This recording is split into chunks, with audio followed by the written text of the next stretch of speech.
यो WhatsApp बड़ी इसका हालचाल। आप सभी लोगों का स्वागत है पाथ ऑफ मानवा हिंदी चैनल में। अगर आप हमारे चैनल पे पहली बार आए हैं तो वीडियो को लाइक और चैनल को सब्सक्राइब कर देना, क्योंकि आज का मानवा बहुत ज़्यादा इंटरेस्टिंग होने वाला है। तो चलिए वीडियो शुरू करते हैं बिना किसी देरी के। एपिसोड की स्टार्टिंग में हमारे मेन कैरेक्टर किनसू को दिखाते हैं, जो कि क्लाउड पीक नाम के माउंटेन पर बहुत ही मेहनत करके चढ़ रहा होता है। ये देखकर वहाँ पर मौजूद लोग उसे देखकर कहने लगे होते हैं, कह रहे देखो वो कौन है वहाँ पर, वो क्लाउड पीक पर चढ़ने की कोशिश क्यों कर रहा है। दूसरा कहता है वो तो 18th सन ऑफ गॉड किनसू है। तीसरा कहता है कि वो अपने बेयर हैंड्स का यूज करके वहाँ पर चढ़ने की कोशिश क्यों कर रहा है, सीधा उड़कर क्यों नहीं चला जाता है। चौथा बंदा कहता है बकवास करना बंद करो, अगर वो उड़कर जा ही पाता तो इतना ज्यादा स्ट्रगल क्यों कर रहा होता। ये सुनकर एक बंदा कहता है हाँ मुझे याद आ गया, ये तो वही famous 18th son of God किनसू है जो कि बहुत ही बड़ा गार्बेज है, वो तो उड़ भी नहीं सकता है, तो आखिर वो सन ऑफ गॉड कैसे बन गया। दूसरा कहता है उसके फादर किन फातियान के कारण। बाय द वे किनसू वहां पर चढ़ने की इतना ज्यादा कोशिश क्यों कर रहा है, क्या वो खुद को मारना चाहता है। ये सुनकर दूसरा बंदा कहता है कि कहना काफी ज्यादा मुश्किल है, after all sun of God का कॉन्फ्रेंस जल्दी हेल्ड होगा जहाँ पर फेदर्ड गेट के सभी 18 के 18 सन ऑफ गॉड जमा होंगे। मैंने सुना है कि जो भी सन ऑफ गॉड के नाम का वर्दी नहीं होगा उसे सन ऑफ गॉड के पोजीशन से वंचित कर दिया जाएगा। वहीं पर किनसू को दिखाते हैं जो कि बहुत ही मेहनत से वहां पर चढ़ने की कोशिश कर रहा होता है, लेकिन तभी एक चील आकर उसके सर पर बैठ जाती है। ये देखकर उसका दिमाग काफी ज्यादा खराब तो हो जाता है और वो किसी तरह से उसे वहां से भगाकर चढ़ना जारी रखता है और वो काफी ज्यादा मेहनत करने के बाद वो टॉप पर चढ़ जाता है और चढ़कर चैन की सांसें लेता है और कहता है कि फाइनली मैंने सक्सेसफुली साइन इन कर ही लिया। उसके पास एक सिस्टम होता है जो कि सक्सेसफुली साइन इन करने के लिए उसे कंग्रेचुलेशन कहता है और रिवॉर्ड के तौर पर उसे एक ऐसा दानत्यान देता है जिसमें अनलिमिटेड स्पिरिचुअल पावर होता है और वो कभी भी खाली नहीं होगा। ये देखकर किनसू काफी ज्यादा सरप्राइज हो जाता है और उसके साथ साथ वो काफी ज्यादा खुश भी हो जाता है और वो कहता है कि ये तो वही लेजेंडरी दानत्यान है जिसे पाने के लिए एंशिएंट एम्परर भी बहुत ही ज्यादा मेहनत किया करते थे। अगर किसी को पता चल जाता है कि ये मेरे पास है तो वो तो जलकर मार ही जाएगा। वो उसे लेकर कल्टीवेट करके अपने बॉडी में उसे अब्जॉर्ब करने लगता है, जिससे वहां पर बहुत ही ज्यादा मात्रा में स्पिरिचुअल एनर्जी आने लगती है। ये देखकर वहां पर आसपास मौजूद जितने भी लोग होते हैं वो काफी ज्यादा हैरान हो जाते हैं कि आखिर वहां पर हो क्या रहा है। वहां पर तो अभी अभी 18th सन ऑफ गॉड चढ़ा था, क्या वहां पर कोई हेवनली ट्रेजर तो नहीं था ना जिसके बारे में हम लोग नहीं जानते हो, नहीं तो वो इतना ज्यादा मेहनत करके चढ़ाई क्यों था। वहीं पर किनसू को दिखाते हैं जो कि पूरी तरह से उसे ऑब्जर्व कर लिया होता है और वो करके कहता है कि इसका नाम बिल्कुल सही है, अब तो मुझे ऐसा फील हो रहा है जैसे कि मेरे बॉडी में अनलिमिटेड स्पिरिचुअल पावर आ गई है जो कि कभी भी खत्म अब होगा ही नहीं। अब वो अपने बारे में बताना शुरू करता है कि मेरा नाम किनसू है और 1 महीने पहले मैं इस वर्ल्ड में क्रॉस ओवर करके आया था और मुझे यूनिवर्स साइन इन नाम का सिस्टम मिला था। सबसे पहला प्लेस जहाँ पर मुझे साइन इन करना था वो युवा सेट का क्लाउड पीक है। जनरल डिसाइपल के लिए यहाँ पर चढ़ना तो बच्चों का काम है क्योंकि वो लोग उड़ सकते हैं, लेकिन अगर मैं अपनी बात यानी कि 18th सन ऑफ गॉड की बात करूँ तो ये बहुत ही ज्यादा हार्ड है। इस बॉडी का original owner 18th son of God था, उसके पास बहुत ही एक्सीलेंट जीन है और इसके फैमिली में काफी सारे कैपेबल लोग भी हुए हैं। इसके फादर बहुत ही फेमस एक वर्ल्ड सेकिंग पावर हाउस है, इसलिए इसके पास या तो एक होली बॉडी होना चाहिए था या तो गॉड बॉडी या फिर कोई और भी सुपर में फिजिक होना चाहिए था। लेकिन ओरिजिनल ओनर एक मॉर्टल बॉडी और मॉर्टल लाइफ के साथ जन्म लिया था। एक मॉर्टल बॉडी भी काफी ज्यादा मेहनत और प्रैक्टिस करके काफी कुछ अचीव कर सकता है और एक्स्ट्रा ऑर्डिनरी हाइट तक पहुंच भी सकता है, लेकिन ये सच्चाई जान करके उसके पास एक मॉर्टल बॉडी और एक मॉर्टल लाइफ है, वो काफी ज्यादा उदास रहा करता था और कल्टीवेट बिल्कुल करता ही नहीं था, जिसके कारण वो पूरा का पूरा एक कचरा का डब्बा बनकर रह गया और वो एक दिन एक्सीडेंटली मारा गया। और तभी मैं क्रॉस ओवर करके इसके बॉडी को टेक ओवर कर लिया हूँ। वो तो अच्छा हुआ कि मैं अपने प्रीवियस लाइफ में एक रॉक क्लाइंबर था, लेकिन ये क्लाउड पीक काफी ज्यादा ऊंचा और काफी ज्यादा खतरनाक था, लेकिन पूरे 1 महीने तक कोशिश करते रहने के कारण और काफी सारे एक्सपीरियंस गेन करने के कारण मैं सक्सेसफुली आज इस पर चढ़ ही गया। इसी के साथ वो अपना कहानी बताना बंद करता है। तभी सिस्टम उससे कहता है कि मैं काफी सारा टास्क और साइन इन लोकेशन तुम्हें इशू करूंगा, जितना ज्यादा स्पेशल जगह होगा रिवॉर्ड भी उतना ही ज्यादा जेनरस होगा। कोई कोई जगह सिर्फ एक ही बार साइन इन किया जाएगा और कोई कोई जगह रिपीटेडली साइन इन किया जा सकता है, लेकिन उसका रिवॉर्ड धीरे धीरे कम ग्रेड का होता चला जाएगा और ये क्लाउड पीक पर तुम रिपीटेडली साइन इन कर सकते हो। ये सब सुनकर वो कहता है अब यहाँ पर कल आकर दोबारा साइन इन करूंगा और वो नीचे देखकर कहता है अगर उड़ने की बात करूं तो मुझे बिल्कुल भी उड़ना नहीं आता है और चढ़ना तो आसान था लेकिन उतरना काफी ज्यादा हार्ड है। तभी वहाँ पर एक सेंटेंस अपनी होली मेडन के साथ आती है, उसे देखकर किनसू उसे हेलो कहता है और बताता है कि याउची सेंटेंस का स्टेटस भी हम सन ऑफ गॉड जितना ही है, लेकिन याउची में सिर्फ एक ही होली मेडन है जो सेंटेंस का फेवर रिसीव कर पाई है। वहीं पर होली मेडन कहते हैं कि 18 सन्स ऑफ गॉड का ग्रेट मीटिंग हेल्ड होने वाला है और मेरे मास्टर मुझे स्पेशली यहाँ पर आकर सब कुछ ऑब्जर्व करने के लिए कही है। तभी किनसू होली मेडन को अपने पास बुलाता है, वो उसके पास जाकर पूछती है क्या हुआ। किनसू उसी को शॉर्ट पर बैठकर कहता है कि क्या तुम मुझे नीचे तक राइड दे सकती हो। ये देखकर वो काफी ज्यादा शर्मा जाती है। वहीं पर ये देखकर सेंटेंस का दिमाग काफी ज्यादा खराब हो जाता है और वो चिल्लाने लगती है कि होली मेडल काफी ज्यादा नोबेल है, वो कैसे तुम्हारे तुम्हारे साथ एक ही शॉट पर राइड कर सकती है। ये देखकर आउटसाइडर वाले क्या सोचेंगे।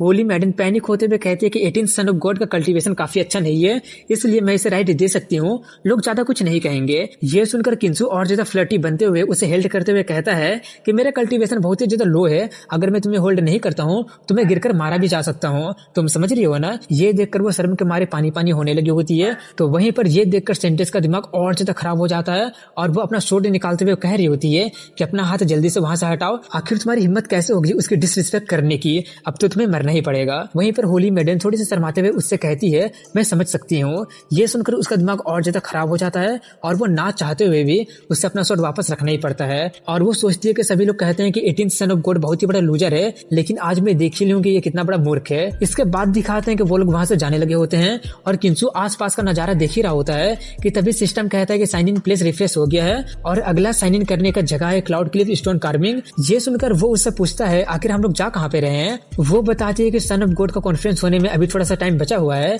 इसलिए मैं क्लाउड क्लिफ स्टोन कार्विंग पर जा रही हूँ। युवा गेट का यूना स्टोन कार्विंग का ओरिजिन काफी ज्यादा मिस्टीरियस है, वो हेवन के अपॉर्चुनिटी को कंटेन्स करता है, मैं वहाँ पर जाकर कुछ सेंस करना चाहती हूँ। ये सुनकर वो काफी ज्यादा खुश हो जाता है और वो उसे पकड़ते हुए कहता है क्या कोइंसिडेंट है, मैं भी वहीं पर जाना चाहता था। वो शर्माते हुए कहते हैं कि तुम्हें मेरी इतनी क्लोज आने की जरूरत नहीं है। वो कहता है कोई बात नहीं, सेफ्टी सबसे पहली आनी चाहिए। वहीं पर ये सब देखकर सेंटेस का दिमाग और भी ज्यादा खराब होने लगा होता है। इसके बाद यूना रोक कार्विंग को दिखाते हैं जहाँ पर 11th सन ऑफ गॉड होता है जिसका नाम दुआन जिनफे होता है। तभी एक बंदा 11th सन ऑफ गॉड से पूछता है कि क्या होली मेडन सच में यहाँ पर विजिट करने आएगी। वो कहता है ऑफकोर्स याओची की मेडन मेरे रिक्वेस्ट पर यहाँ पर ऑब्जर्व करने जरूर आएगी। ये सुनकर वहाँ पर मौजूद सभी लोग बातें करने लगे होते हैं कि याओची की मेडन काफी ज्यादा नोबेल है, वो तो काफी ज्यादा प्योर है, सिर्फ 11th सन ऑफ गॉड ही उससे अपने आप को पूरी तरह से दिखा सकते हैं। मैंने सुना है कि होली मेडन याओची में ही पली बड़ी है और वो आज तक किसी भी लड़के से बात तक नहीं की है, लेकिन वो 11th सन ऑफ गॉड के कहने पर यहाँ पर आ रही है। 11th सन ऑफ गॉड तो काफी ज्यादा महान है। अपने बारे में इतना सारा तारीफ सुनकर वो चने के झाड़ पर चढ़ गया होता है और उनसे कहता है कि वो सच में काफी ज्यादा प्योर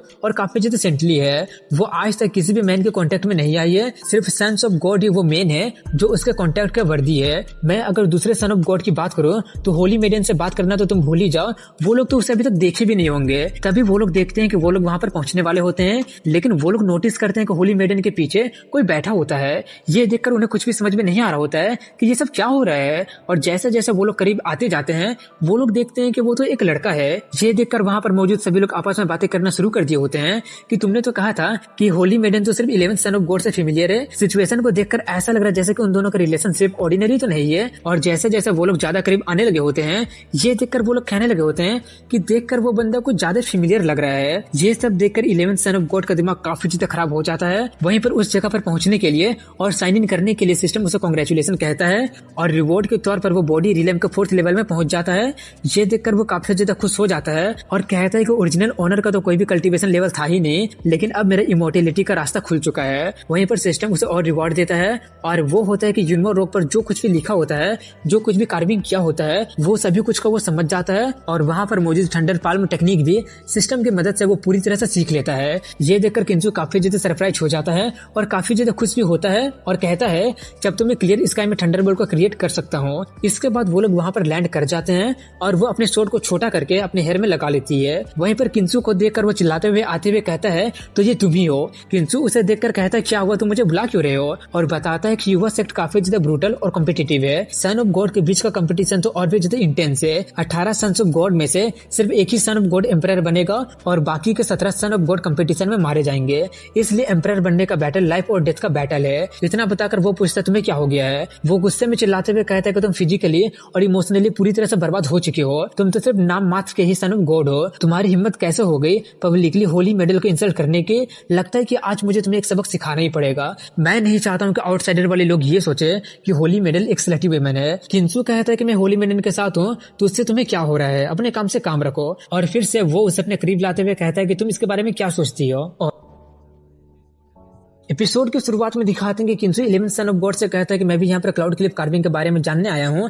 क्यों, क्या मैं यहाँ पर नहीं आ सकता हूँ? क्या ये पॉसिबल हो सकता है कि ये जगह तुम्हारे फैमिली से बिलोंग करता हो? ये सुनकर 11th उसका मजाक उड़ाते हुए कहता है क्या तुम भी इसके बारे में जानना चाहते हो?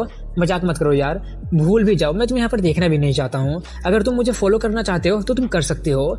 ये बोलकर वो जाकर होली मेडन को बताने लगता है कि मैंने इसके बारे में कई सालों तक पढ़ाई किया है और युवा सेट के कुछ एंसेस्टर को छोड़कर क्लाउड क्लिफ कार्विंग स्टोन के बारे में मुझसे ज्यादा और कोई भी नहीं जानता है। ये बोलकर वो उसे बताना शुरू करता है और वो उसे एम्पायर के बारे में, किंग के बारे में, कैलीग्राफी के बारे में बताने लगता है। तभी किंसु कहता है क्या जो सबसे अच्छा लिख सकता है क्या वही छोड़ कर गया है? क्या तुम सच में इस बात पर विश्वास करते हो? ये सुनकर 11th काफी इरिटेट होने लगा होता है और वो गुस्से में उससे कहते हैं कि हम दोनों कुछ इंपॉर्टेंट चीज डिस्कस कर रहे हैं, इसमें अपना टांग मत अड़ा। किंसु कहता है क्या तुम्हें सच में लगता है कि मैं भी कुछ बोलना चाहता हूँ? तुम तो सिर्फ फालतू की बकवास कर रहे हो और होली मेडन को मिसलीड कर रहे हो। ये सुनकर वो कहता है तुम तो एक अनएजुकेटेड मैन हो, तुम्हारी हिम्मत कैसे हो गई सन ऑफ गॉड पर क्वेश्चन करने की? तुम बोल रहे हो कि मैं बकवास कर रहा हूँ? लगता है कि तुम्हें बहुत ही कुछ पता है। अगर ऐसी बात है तो क्यों ना तुम्हें होली मेडन को सब कुछ बता दो। ये सुनकर वो 11th को धक्का मारकर हटाकर उससे कहता है ध्यान से सुनना। ये बोलकर वो बताना शुरू करता है कि दरअसल यूनवा रॉक कार्विंग तुम्हारे याओची सेक्ट से रिलेटेड है। ये तुम्हारे याओची सेक्ट के एक होली मेडन का काम है जो हजारों साल पुराना है। ये सुनकर वो थोड़ी सी चौंकते हुए पूछती है कि क्या तुम कोई गलती तो नहीं कर रहे हो ना? वहीं पर ये सब सुनकर सेंटिस का भी दिमाग काफी ज्यादा खराब हो रहा होता है और वो कहते हैं कि ये तो सिर्फ फालतू की बकवास कर रहा है। याओची का 10,000 साल पुराना रिकॉर्ड में ऐसा तो कुछ भी नहीं लिखा है। ये सब सुनकर 11th भी कहता है कि किंसु का वर्ड पूरी तरह से अनट्रस्टवर्दी है, उसके बातों पर विश्वास करके अपना टाइम बर्बाद मत कीजिए। एक होली मेडन कैसे हेवन की मिस्ट्री को एक्सप्लेन कर सकती है? तभी किंसु 11th का मजाक उड़ाते हुए कहता है क्या मैंने तुमसे पूछा? ये बोलकर वो फिर से बताना शुरू करता है कि 1000 साल पहले याओची में फेरी बिक्सी नाम की एक होली मेडन थी जो कि याओची से मिसिंग थी। उस वक्त फेरी बिक्सी जोंगयांग स्क्रिप्चर जो कि तुम्हारे याओची के 5 स्क्रिप्चर में से एक है उसे लेकर चली गई थी। ये सुनकर वो कहते हैं कि वो स्क्रिप्चर तो अभी तक मिसिंग है जो कि हमारे याओची सेक्ट के लिए थोड़ी सी दुख की बात है। वहीं पर वो आगे बताता है कि फेरी बिक्सी युवा सेक्ट के मास्टर से प्यार करती थी, लेकिन कुछ समय के बाद युवा सेक्ट के मास्टर अपने दाव को परस्यू करने के लिए फेरी बिक्सी से दूर होते चले गए थे, लेकिन फाइनल रिजल्ट ठीक नहीं था। शायद उनका हार्ट का डीमन गायब नहीं हुआ था और वो कल्टीवेट करते करते एक डीमन में बदल गए थे और इवेंचुअली मारे गए थे। जब फेरी बिक्सी को इसके बारे में पता चला था तो उसका दिल ही टूट गया था और वो काफी ज्यादा उदास हो गई थी और वो अपने सैडनेस को दिखाने के लिए ये युवा रॉक कार्विंग बनाई थी। ये सब सुनकर 11th ताली बजाते हुए कहता है कि 11th sun of God cultivation में तो गधा है, लेकिन कहानी सुनाने में तो सबका नानी है। लेकिन किंसु उसके बातों को इग्नोर करते हुए मेडन से पूछता है कि क्या तुम्हें भी मेरी बातों पर यकीन नहीं हो रही है? वो कहते हैं कि फेरी बिक्सी सच में अचानक गायब हो गई थी और लेजेंड भी कहते हैं कि वो प्यार में थी, लेकिन याओची के रिकॉर्ड में ऐसा कुछ भी मेंशन है ही नहीं। तभी 11th कहते हैं कि इसका ओरिजिन चाहे जो भी हो, लेकिन इसने जो कहानी बनाया है वो तो सिर्फ एक कहानी ही रहेगा और हमें ये समझना है कि आखिर दाव के आगे क्या है। ये सब सुनकर सेंटिस कहते हैं कि 11th जो कह रहा है वही सच है। वहीं पर 11th कह रहा होता है कि अगर मैं सच बोलूं तो 20 साल के इनलाइनमेंट के बाद मुझे पता चला है कि यूनवा स्टोन में एक सेट ऑफ पाल्म टेक्निक लिखा हुआ है और मैंने उसका 1/3 हिस्सा भी सीख लिया है और कुछ ही टाइम में मैं उसे पूरा भी सीख लूंगा। ये सब सुनकर सेंटिस कहते हैं कि 11th सन ऑफ गॉड सच में काफी ज्यादा टैलेंटेड है और ये युवा सेट के सन ऑफ गॉड पोजीशन के लिए भी बिल्कुल वर्दी है। और किंसु की तरफ इशारा करते हुए कहती है किसी और की तरह नहीं जो कि सिर्फ कहानियां बताता है। वहीं पर 11th कहता है कि मैं सिर्फ कहता ही नहीं हूँ बल्कि मैं करके भी दिखाता हूँ। ये बोलकर वो उस पाल्म टेक्निक को परफॉर्म करके दिखाता है जिसमें से बहुत ही कम मात्रा में थंडर को वो क्रिएट कर पाता है। ये देखकर मेडन कहते हैं कि ये एक विजन द्वारा अकम्प्लिश किया जाता है और अभी इसका विजन थोड़ा सा वीक है, बट ये पूरी तरह से यूनवा रॉक के ओरिजिन को इलस्ट्रेट करता है। वहीं पर वो अपना पाल्म टेक्निक को दिखाकर कहता है कि ये तो सिर्फ 1/3 हिस्सा है जो मैंने अभी तक सीखा है। और वो किंसु का मजाक उड़ाते हुए कहता है क्या तुमने वो देखा? इसके बारे में तुम क्या सोचते हो? ओ मैं तो भूल ही गया था, तुमसे पूछने का कोई फायदा तो होने वाला है नहीं क्योंकि तुम्हें ये सब कहाँ समझ में आता है। तभी किंसु कहता है अगर मैं सच बोलूं तो वो सच में एक गार्बेज था। तुमने जो परफॉर्म करके दिखाया है उसे 1/3 नहीं बल्कि 1/10 बोलना भी झूठ होगा। ये सुनकर वो काफी ज्यादा भड़क जाता है। वहीं पर किंसु कहता है तुमने 20 साल में सिर्फ इतना ही सीखे हो, अगर मैं तुम्हारे जगह पर होता तो शर्म के मारे खुद को मार चुका होता। ये सब सुनकर वो काफी ज्यादा भड़क चुका होता है और वो चिल्लाने लगा होता है कि तुम तो काफी ज्यादा घमंडी, गवार और अनस्किल हो, इसलिए तुमसे तो कुछ बोलना होपलेस होगा। उसे इतना ज्यादा गुस्सा देकर वो उसका मजाक उड़ा रहा होता है। वहीं पर सेंटिस किंसु की तरफ इशारा करते हुए कहती है कि वो तो बहुत ही बड़ा गधा है। वहीं पर 11th कहता है कि हम सबको पता है कि तुम किस तरह के इंसान हो, तुम ये फैक्ट बिल्कुल भी चेंज नहीं कर सकते हो कि तुम इनकम्पिटेंट हो। तुम बोल रहे हो कि मैं स्लो हूँ, क्या तुम्हारे पास एबिलिटी है इसे पूरा सीखने के लिए? मुझे तो सच है कि तुम इस रोक पर लिखे हुए एक वर्ड को भी समझ नहीं पा सकते हो। किंसु कहता है ठीक है यार, मैं तुम लोगों को दिखाई देता हूँ। ये बोलकर वो बताता है कि यूनवा रॉक पर जो टेक्निक लिखा हुआ है उसका नाम क्लियर स्काई थंडरबोल्ट पाल्म है। ये सुनकर 11th कहता है कि तुम सिर्फ फेंक रहे हो। किंसु उसके बातों को इग्नोर करते हुए कहता है कि मैं तुम लोगों को पहला स्टाइल करके दिखाता हूँ। ये बोलकर वो उसका यूज करके वहां पर थंडर ला देता है। ये देखकर वहां पर मौजूद सभी के सभी लोग बहुत ही ज्यादा चौंक जाते हैं और काफी ज्यादा हैरान भी हो गए होते हैं। हैं। वहीं पर किंसु कहता है कि क्लियर स्काई थंडरबोल्ट पाल्म में टोटल 7 स्टाइल है। आज मैं तुम लोगों को सभी 7 के साथ रिहर्स करके दिखाता हूँ ताकि तुम लोगों की आंखें खुली की खुली रह जाए। ये बोलकर वो एक एक करके सभी के सभी स्टाइल को रिहर्स करके उन्हें दिखा देता है। ये देखकर वहां पर जितने भी लोग मौजूद होते हैं सभी के सभी दंग रह गए होते हैं। वहीं पर किंसु 11 से कहता है कि क्या तुम्हें अब समझ में आ गया ना। ये सुनकर 11 काफी ज्यादा ह्यूमिलिएट हो गया होता है और काफी ज्यादा चौंक भी गया होता है और वो अभी भी कह रहा होता है ये तो इम्पॉसिबल है, ऐसा तो हो ही नहीं सकता है। किंसु कहता है क्यों, क्या मैं दोबारा करके दिखाऊं? और मेडेन से कहता है कि इस तरह के लोग हार स्वीकार करते ही नहीं है। क्या अब तुम्हें विश्वास हो गया है कि ये क्लिफ स्टोन फेरी वृक्ष छोड़कर गई है? तभी 11 काफी गुस्से में उसके तरफ आते हुए कहता है कि तुम जरूर ये पहले से प्रैक्टिस किए होगे, नहीं तो तुम्हारे इतने सालों के परफॉर्मेंस को देखते हुए तुम ये कैसे कर सकते हो? तुम जरूर एडवांस में ही इसे सीक्रेटली प्रैक्टिस कर लिए होगे और फेरी वृक्ष वाला कहानी बनाकर होली मेडेन को डिसीव करने की कोशिश कर रहे हो। किंसु उसका हाथ हटाते हुए कहता है अगर तुम्हें अभी भी विश्वास नहीं हो रहा है तो तुम इसके बारे में क्या कहते हो? ये बोलकर वो इस स्टोन पर अपना थंडरबोल्ट से हमला कर देता है जिससे वो स्टोन डिस्ट्रॉय हो जाता है और इसमें से उनका वही याओची सेट का जोंगयान सूत्रा निकलता है। ये देखकर वो दोनों काफी ज्यादा हैरान हो गए होते हैं कि ये तो असली वाला है। किंसु उसे मेडेन को देते हुए कहता है क्या ये रियल है? ये देखकर वो काफी ज्यादा हैरानी से कह रही होती है कि ये तो सच में असली है। अब इसके वजह से हमारे पांचों स्क्रिप्चर फिर से एक साथ आ जाएंगे, प्लीज किंगियर का वर्शिप एक्सेप्ट करो। वहीं पर वो सेंटेंस भी ना चाहते हुए भी उससे कहती है कि मैं गलत थी, कुछ देर पहले जो कुछ भी मैं कही थी उसके लिए प्लीज मुझे माफ कर दो, तुम एक स्लटी पर्सन बिल्कुल भी नहीं हो, प्लीज मेरा वर्शिप एक्सेप्ट करो। लेकिन वो उसे पूरी तरह से इग्नोर करते हुए मेडेन को अपने पास लाते हुए कहता है तो तुम्हारा नाम किंगियर है, अब से मैं तुम्हें सिस्टर किंगियर बुलाया करूंगा। ये देखकर सेंटेंस का दिमाग फिर से और भी ज्यादा खराब होने लगा होता है और वो अपना तलवार निकालते हुए कहती है कि अभी मैंने तुमसे जो कुछ भी कहा मैं उसे वापस लेती हूँ। वहीं पर किंसु 11 से पूछता है कि क्या तुम्हें अब गुस्सा आ रहा है? ये देखकर उसका दिमाग और भी ज्यादा खराब हो चुका होता है और वो बहुत ही ज्यादा शर्मिंदगी महसूस कर रहा होता है, इसलिए वो गुस्से में अपने पैर को पटकता है जिसके कारण वहां पर बचा हुआ स्टोन का टुकड़ा उसी के ऊपर गिर जाता है। ये देखकर किंसु उसका मजाक उड़ाते हुए कहता है कि शर्म के मारे वो अपना चेहरा दिखाने लायक नहीं रहा, इसलिए वो शायद अपने आप को दफनाने की कोशिश कर रहा है। वहीं पर 11 तो बहुत ही गुस्से में निकलता है और अपने मन में कहता है कि किंसु तुम बस इंतजार करना। ये बोलकर वो वहां से भाग जाता है। ये देखकर किंसु उसे बाय बाय कहता है और किंगियर को अपने साथ हैंगआउट करने के लिए इनवाइट करने ही वाला होता है कि सेंटेंस उसे ले जाते हुए कहती है मुझे माफ कर देना, बट इन्हें जाकर स्क्रिप्चर के बारे में रिपोर्ट करना है। ये बोलकर वो उसे लेकर चली जाती है। वहीं पर सिस्टम उससे कहता है कि साइन इन लोकेशन रिफ्रेश हो गया है और अगला साइन इन जगह है दोंगयू ग्रैंड सेरेमनी। ये सुनकर वो कहता है इसका नाम सुना सुना तो लग रहा है लेकिन याद नहीं आ रहा है, लगता है कि किसी से पूछना पड़ेगा। ये सोचकर वो वहां से जंप करके वहां से जाने लगता है और कहता है तो ये है बॉडी कल्टीवेशन का लेवल 4, अभी मैं उड़ तो नहीं सकता हूँ लेकिन चलने से तो अच्छा ही है। यही बोलकर वो वहां से जाने लगा होता है लेकिन कोई उसका पीछा कर रहा होता है। वहीं पर वो जंप करके युवा गेट के अंदर जाने ही वाला होता है कि तभी कोई वहां पर आकर उसका पैर पकड़ लेता है जिसके कारण वो वहीं पर गिर जाता है। ये देखकर किंसु चिल्लाने लगा होता है आखिर किसकी इतनी हिम्मत हो गई सन ऑफ गॉड पर हमला करने की। वहीं पर वो बंदा उठते हुए कहता है कि ये मैं हूँ लॉगो। उसका नाम सुनकर उसे थोड़ा सा अजीब लगता है क्योंकि उसका मतलब होता है कुत्ता।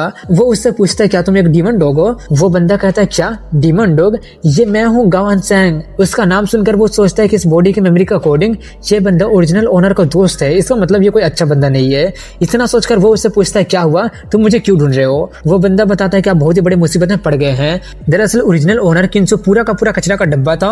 वो कोई भी कल्टीवेट वल्टीवेट नहीं क्या करता था लेकिन वो बीस्ट गर्ल डीमन गर्ल सभी तरह की लड़कियों के साथ सिर्फ मजा ही करता रहता था। इसलिए कुछ सन्स ऑफ गॉड किंसु को मजा करने के लिए बीस्ट गर्ल डीमन गर्ल लाकर दिया करते थे और उसके बदले वो लोग किंसु से सेट का ट्रेजर को चोरी करवाया करते थे और ये गाँव इनमें मिडिल मैन का काम किया करता था और अच्छा खासा पैसा छापा करता था। और एक बार वो लोग मदर ऑफ गॉड के स्टैचू को चोरी करवाए थे लेकिन वो लोग उन्हें संभाल नहीं पाए थे जिसके कारण वो स्टैचू टूट गया था और इसका ब्लेम वो लोग किंसु पर ही डाल दिए हैं। वहीं पर गाँव उससे कहता है कि मून डायनेस्टी का 7th प्रिंस आपके लिए एक मैसेज भेजा है कि जल्दी से जल्दी डिवाइन ग्लोरी का 3 आइटम लेकर आओ, नहीं तो मैं तुम्हें नहीं छोड़ूंगा और मैंने तुम्हें जो फेरी बटरफ्लाई दिया है मजे करने के लिए वो भी वापस ले लूंगा। ये सब सुनकर किंसु कहता है ये तो काफी ज्यादा इरिटेटेड है। ये बोलकर वो वहां से जाने लगता है। ये देखकर वो पूछता है आखिर आप जा कहाँ पे रहे हैं, आपको जल्दी से एक डिसीजन लेना ही पड़ेगा।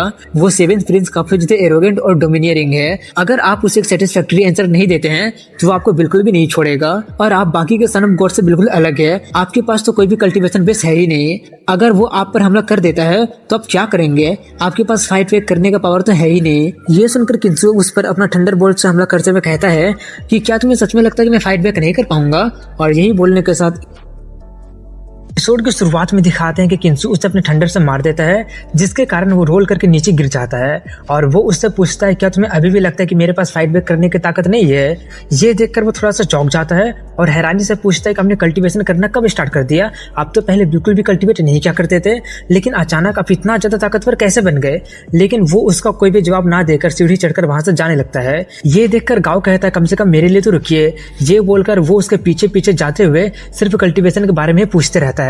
तभी वो लोग ऊपर पहुंच जाते हैं और किंसु उससे कहता है कि तुम मुझे सबसे पहले ये बताओ कि सेवेंथ प्रिंस जो मुझे फीमेल डीमन लाकर दिया है, आखिर वो लोग उसे कहां से पकड़कर लाए हैं। वो सोचते हुए कहता है कि जहां तक मुझे पता है कि वो शायद 10,000 डीमंस के डोमेन से लाई गई है और स्पेसिफिकली कहां से लाई गई है वो मुझे नहीं पता है। और उसका टांग खींचते हुए पूछता है कि वो कितना ज्यादा टेस्टी थी, क्या वो स्पाइसी थी या फिर काफी ज्यादा रिफ्रेशिंग थी।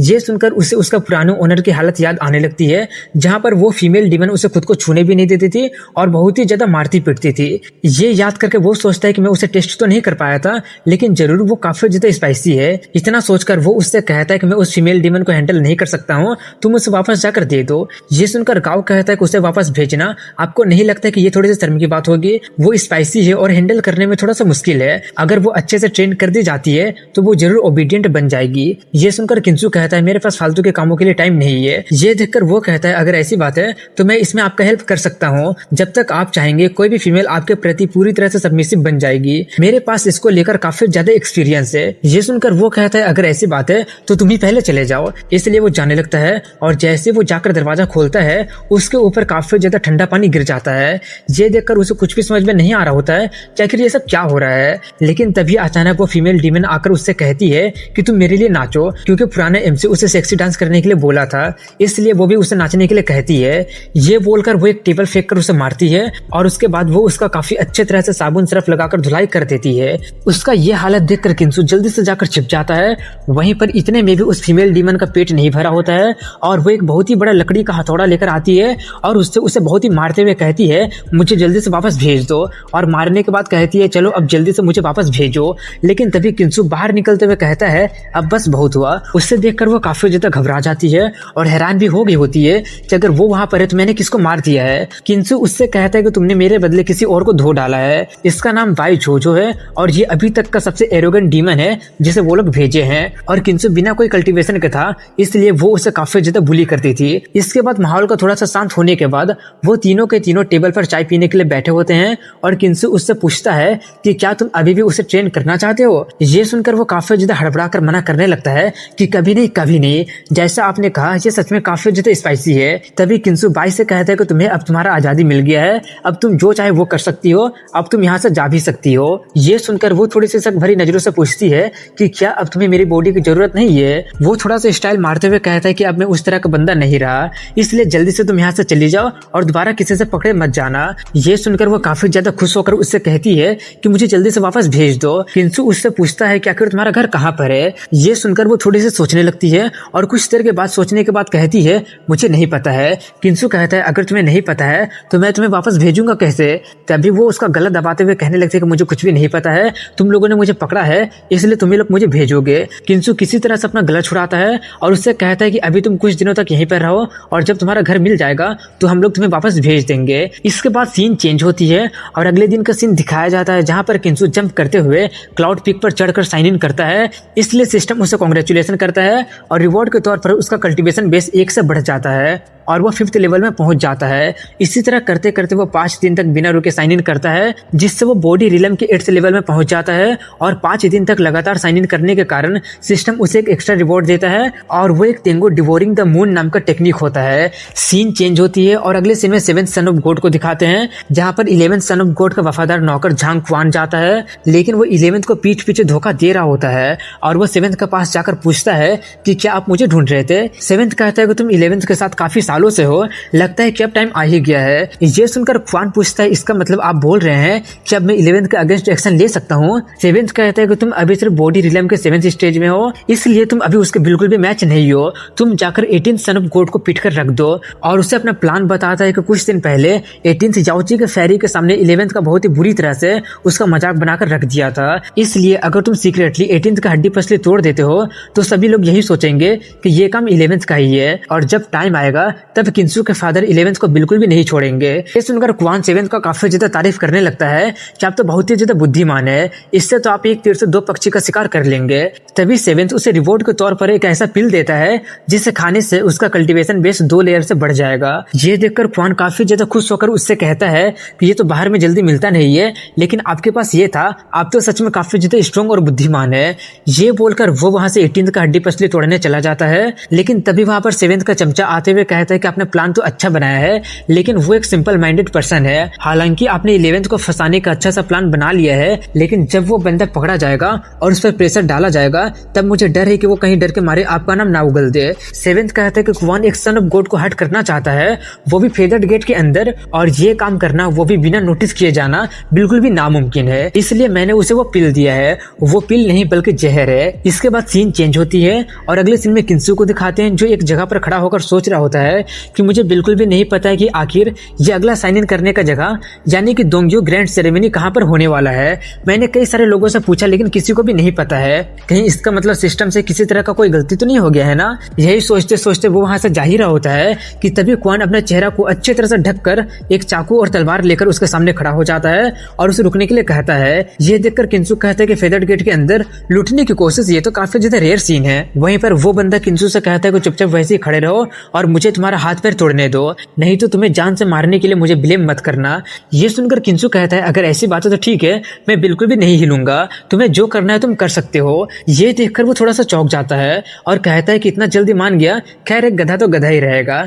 ये बोलकर वो उसे मारने जाता है, लेकिन किंसू ही उसे जोर से एक लात मार देता है। वो बंदा किसी तरह से उठते हुए कहता है कि मुझे ट्रिक करने की आखिर तुम्हारी हिम्मत कैसे हो गई। किंसू कहता है मुझे माफ कर देना, मुझे लगा नहीं था कि तुम एक सन ऑफ गॉड से फाइट करोगे और उसे मारने की कोशिश भी करोगे, वो भी फेदर्ड गेट के अंदर, और वो भी इतना ज्यादा कमजोर होने के बावजूद भी। कोई बात नहीं, मैं फिर से तुमसे प्रॉमिस करता हूँ कि मैं इस बार जरूर नहीं हिलूंगा।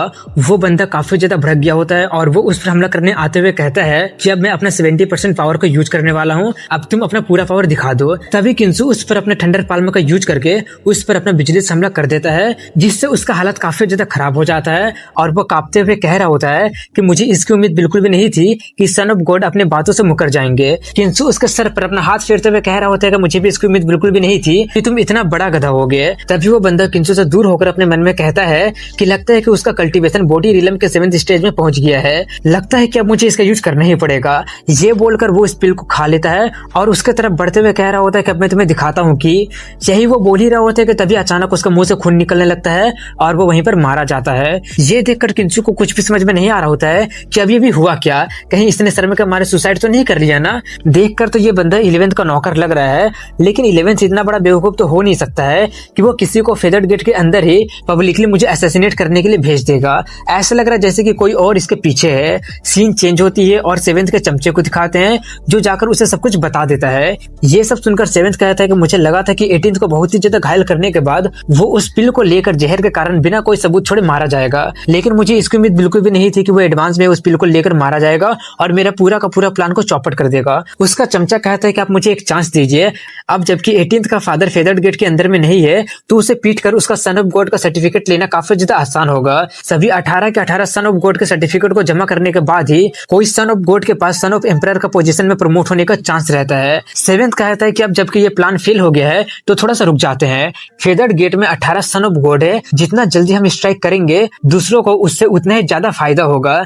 जितना मुझे पता है कि मून विल डिवाइन डायनेस्टी का 7th प्रिंस किंसू से अपना हिसाब बराबर करने आएगा, तब तक इंतजार कर लेते हैं। इसके बाद सीन चेंज होती है और गांव को दिखाते हैं जहां पर वो भागते भागते किंसू के पास जाता है और जाकर बताता है कि 7th प्रिंस अपने कई सारे लोगों के साथ उस स्पाइसी फीमेल डीमन को वापस लेकर जाने आया है। ये सुनकर किंसू कहता है कि तुम ऐसे बोल रहे हो जैसे कि ये कोई बहुत ही बड़ी बात है, अगर वो उससे लेकर वापस चला जाता है तो मैं उसके पूरे एंसेस्टर को थैंक यू बोलूंगा। ये बोलकर वो वहां से जाने लगता है, लेकिन तभी अचानक वो रुककर उससे पूछता है कि मैंने तुम्हें दोंग्यो ग्रैंड सेरेमनी के बारे में पता करने के लिए कहा था, उसके बारे में कुछ पता चला है क्या तुम्हें? वो कहता नहीं, अपकमिंग सन ऑफ गॉड का सेरेमनी के अलावा एक और फेंग चान नाम का सेरेमनी होने वाला है जो कि याओची के झोंगयांग सूत्रा के वापस मिलने पर हो रहा है। ग्रैंड लेवल का तो कोई भी सेरेमनी नहीं होने वाला है। तभी किंसू पूछता है और ये फेंग चान सेरेमनी कहाँ पर हेल्ड होगा? वो बताते हैं कि शायद वो दोंग्यो माउंटेन पर हेल्ड होगा। ये सुनकर उसका दिमाग चमकता है और वो समझ जाता है कि शायद उसी सेरेमनी के बाद सिस्टम कर रहा था, इसलिए किंसू वहां से जाने लगता है। ये देखकर वो उससे पूछता है कि आखिर आप जा कहाँ रहे हैं, लेकिन वहीं पर किंसू उसकी बातों को इग्नोर करते हुए जाता है और जाते हुए सोच रहा होता है कि जाकर जल्दी से कंफर्म करता हूँ कि ये फैंग चैनी ग्रैंड दोंग्यू सेरेमनी है या फिर नहीं है। और यहीं पर एपिसोड की शुरुआत में दिखाते हैं कि वो लोग जा ही रहे होते हैं कि तभी कोई एक बंदा को मारकर वहां से उड़ाकर फेंक देती है। ये देखकर किंसू और गाओ कहता है कि ऐसा लगे जैसे कि यहाँ से कुछ उड़कर गया हो, लेकिन तभी वो लोग ये देखकर काफी ज्यादा हैरान हो गए होते हैं कि वहां पर सेवेंथ प्रिंस के सभी लोग बेहोश होते हैं और बाई सेवेंथ प्रिंस को भी पीट कर रख दी होती है। और वो कह रहा होता है कि मुझे पीटने की आखिर तुम्हारी हिम्मत कैसे हो गई। ये सुनकर वो उसे एक लात और मार देती है। ये देखकर किंसू उससे पूछता है कि मैं तुमसे एक बात पूछना चाहता हूँ कि जब ये इतना ज्यादा वायलेंट है कि इसका कोई ओपोनेंट है ही नहीं, तो आखिर ये पकड़ कैसे ली गई। गाओ कहता है कि मैं भी कब से यही क्वेश्चन पूछना चाहता था। तभी किंसू जाकर सेवेंथ प्रिंस को उठाते हुए पूछता है कि क्या आप ठीक तो है ना। वो उसे थैंक्स बोलकर फिर से अपना स्वॉर्ड को उठाते हुए कहता है कि मैं अभी भी विश्वास नहीं कर सकता हूँ कि मैं मून डायनेस्टी का डिग्निफाइड सेवेंथ प्रिंस इसके जैसा एक छोटी सी डीमन से डील नहीं कर पा रहा है। तभी किंसू उससे कहता है कि आप थोड़ा सा बैठकर आराम क्यों नहीं कर लेते हैं। वैसे भी ये लिटिल डीमन काफी ज्यादा झगड़ालू है, आपके जैसा ऑर्डिनरी पर्सन इसे बिल्कुल भी संभाल नहीं सकता है। आप एक डिग्निफाइड प्रिंस से आपको इससे कम्पीट करने की जरूरत है ही नहीं। ये सुनकर वो कहते हैं कि तुम्हारी बातें सेंस तो बना रही है, वैसे भी आज मैं यहाँ पर उस गधे 18th सन ऑफ गॉड से डील करने आया हूँ, उसे मेरे सामने आने भी मत देना, नहीं तो मैं उसका टुकड़े टुकड़े कर दूंगा। इतना बोलकर वो उससे पूछता है कि हाँ भाई आखिर तुम्हारा नाम क्या है। किंसू उससे कहता है कि सच बोलो तो मैं ही वो गधा हूँ जिसके बारे में अभी अभी आपने कहा। ये सुनकर वो काफी ज्यादा चौंक जाता है और जल्दी से उससे दूर होकर कहता है कि तुम जानबूझकर मुझे अप्रोच किए थे ना ताकि तुम मुझ पर स्नीक अटैक कर सको, लेकिन कोई बात नहीं, मुझे तुम्हारा प्लान के बारे में पहले ही पता चल गया, आखिर मैं हूँ ही इतना ज्यादा इंटेलिजेंट। ये बोलकर वो काफी ज्यादा खुश हो ही रहा होता है कि तभी फिर से बाई उसे अपने हथौड़े से मारकर बेहोश कर देती है और उससे कहती है कि तुम्हारे आईक्यू को देखकर मुझे नहीं लगता कि स्नीक अटैक की भी जरूरत पड़ेगी। इसके बाद वो लोग चाय पीने के लिए उसी टेबल पर बैठ गए होते हैं और वो लोग सेवेंथ प्रिंस को भी वहां पर बैठा दिए होते हैं और कुछ देर के बाद धीरे धीरे सेवेंथ प्रिंस होश में आने लगा होता है। उससे जागता देखकर किंसू उससे कहता है अरे तुम होश में आ गए, लो एक कप चाय पी लो। किंसू को देखकर वो चिल्लाने लगता है कि अगर हिम्मत है तो आकर मुझसे फाइट करो। किंसू उससे कहते हैं कि वायलेंस किसी भी चीज का समाधान नहीं होता है, क्यों ना हम लोग बैठकर बातें करते हैं। सेवेंथ प्रिंस उसका हाथ हटाते हुए कहता है इसकी कोई भी जरूरत नहीं है और उसका कॉलर पकड़कर बहुत ही गुस्से में उससे कह रहा होता है कि मैं तुम्हारे टुकड़े टुकड़े करना चाहता हूँ। तभी वहां पर बाई फिर से अपने हैमर के साथ आ जाती है। ये देखकर तो सेवेंथ प्रिंस के फट जाती है और वो उसके कॉलर को छोड़कर कहता है कि हम इसके बारे में बात करके खत्म कर सकते हैं, वैसे भी मुझे भी थोड़ा सा प्यास लगा ही है। इसके बाद वो उनके साथ बैठकर चाय पीने लगता है और उससे बहुत ही गुस्से में कह रहा होता है कि अब बात करने के लिए कुछ भी नहीं बचा है। पिछली बार तुम्हारे उस चीज के कारण 3 प्रिंस और 2 प्रिंसेस इंजर्ड हो गई थी और मैं ही सबसे ज्यादा कम इंजर्ड हुआ हूँ, इसलिए मैं यहाँ पर कंपनसेशन के लिए आया हूँ। किंसू कहता है कि उन सभी चीजों के बारे में बाद में बातें करेंगे, पहले तुम ये बताओ कि दोंग्यू ग्रैंड सेरेमनी के बारे में तुम कुछ जानते हो। वो कहता है ऑफकोर्स मुझे पता है, फैंगसन सेरेमनी का नाम चेंज करके दोंग्यू ग्रैंड सेरेमनी कर दिया जाएगा और उसका स्केल भी काफी ज्यादा बढ़ा दिया जाएगा। ये सभी चेंजेस अभी कुछ देर पहले ही हुआ है और मैंने भी ये एक्सीडेंटली अपने फादर को किसी के साथ बातें करते हुए सुन लिया था। ये सब सुनकर किंसू उठते हुए कहता है कि इसका मतलब मैं बिल्कुल सही था। ये बोलकर वो जल्दी से वहां से भागकर कहीं जाने लगता है। ये देखकर सेवेंथ प्रिंस पूछता है कि आखिर तुम इतना ज्यादा एक्साइटेड क्यों हो रहे हो, जल्दी से वहीं पर रुक जाओ। तुमने अभी कहा था कि हमारे मैटर को डील करने के लिए तुम्हारे पास एक बहुत ही अच्छा प्लान है, तुम मुझे कैसे कंपनसेट करने वाले हो। ये सुनकर किंसू कहता है ओ मैं तो उसके बारे में भूल ही गया था।